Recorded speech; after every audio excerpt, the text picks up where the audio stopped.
পিনাকি ভট্টাচার্য রচিত ফুলকুমারী থেকে আজ পাঠ করছি ৩১তম পর্ব।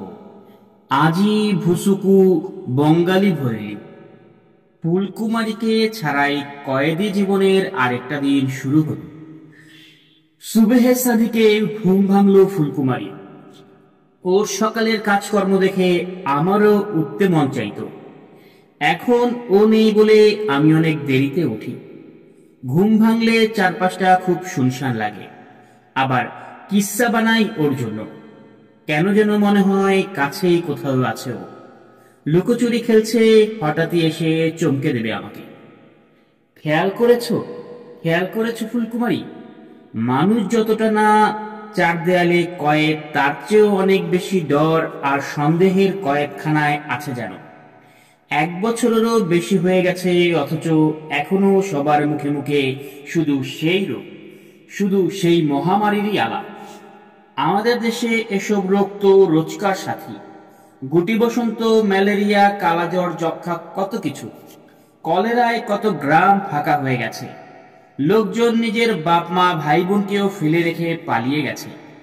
মেডিকেলে পড়ার সময় আমাদেরকে রোগ দেখাতে নিয়ে গ্রামে নিয়ে যেতে যাওয়া হয়েছে, কিন্তু ফিরে এসে যখন পশ্চিম থেকে আনা বই খুলি, দেখি এসব রোগের কথা তেমন কিছুই নেই। আমাদের বাস্তবতা যেন বইয়ের পাতায় জায়গা পায় না। দুনিয়ার বড় বড় ওষুধ কোম্পানিগুলো কোটি কোটি টাকা খরচ করে কেবল চুল পড়ার চিকিৎসার জন্য, অথচ আমাদের মহামারীগুলোর দিকে কোনো নজরই দেয় না। এই গাফলতি অবশ্য নতুন কোনো ঘটনা নয়।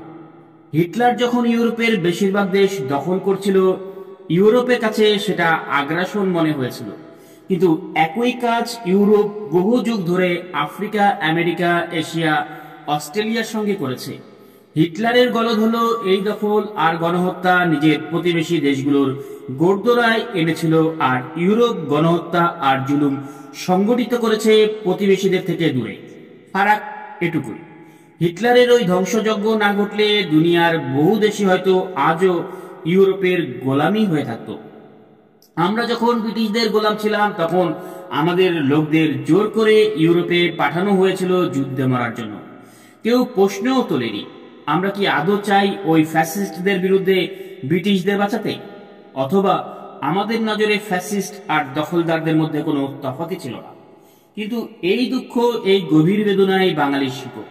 শুধু ইউরোপের শাসকরাই আমাদের পয়লা দুশ্মন না, দুঃখের সাথেই বাঙালির আদি রিস্তা।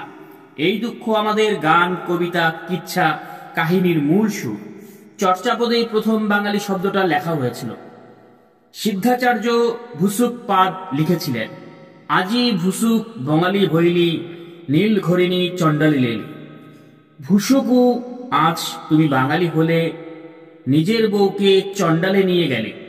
পদ্মার মাঝি ভুসুকু লুটেরাদের হাতে সব হারিয়ে, এমনকি চোর ডাকাত তার বউকে লুট করেছে। ভুসুকুর আত্মপরিচয় তৈরি হয় তার দুঃখ আর জুলুমের ভেতর দিয়ে।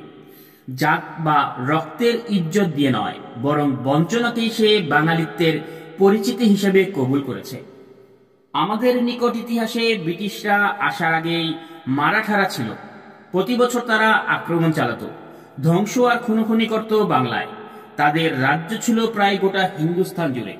এভাবেই মগ আর পর্তুগিজ জলদস্যুরাও বাংলার উপকূলে হানা দিত, লোকজনকে ধরে নিয়ে যেত, বন্দি করত, গোলাম বানিয়ে নিয়ে যেত। এই বন্দীদের খানদানরাই আজ রোহিঙ্গা নামে পরিচিত। আর এই জুলুমের ইতিহাস আজও বেঁচে আছে সাধারণ মানুষের কবিতা আর গানের মাধ্যমে। খোকা ঘুমালো, এই লাইন দিয়ে শুরু এই ঘুমপাড়ানি গানের। খোকা ঘুমালো, পাড়া জুড়ালো, বর্গি এলো দেশে, বুলবুলিতে ধান খেয়েছে, খাজনা দিব কিসে। আজও প্রতিটা বাঙালি মা নিজের সন্তানের কানে কানে এই গান গেয়ে ঘুম পাড়ান। সব গান এত কোমল ছিল না। কবি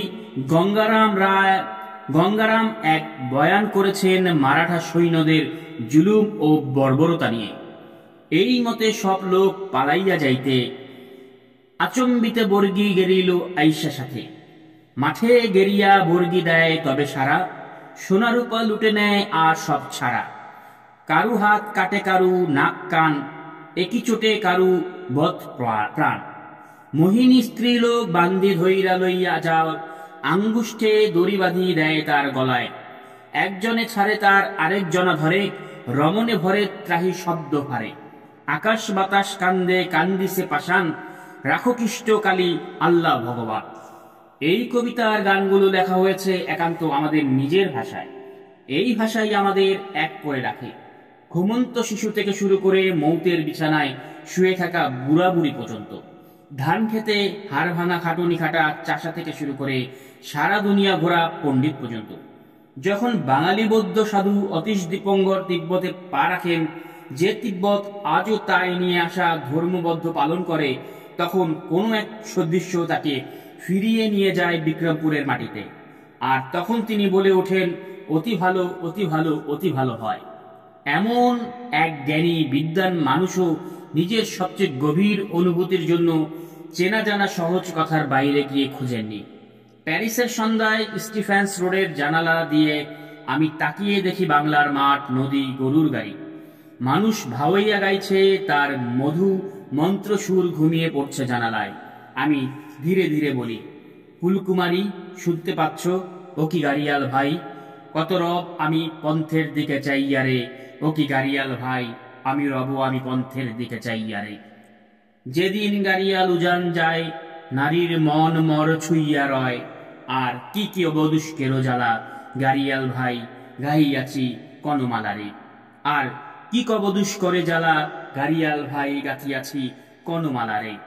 ও কি গাড়িয়াল ভাই কত কাঁদি মুই নিথুয়া পাথরে। ও কি গাড়িয়াল ভাই কত রব আমি পন্থের দিকে চাহিয়া।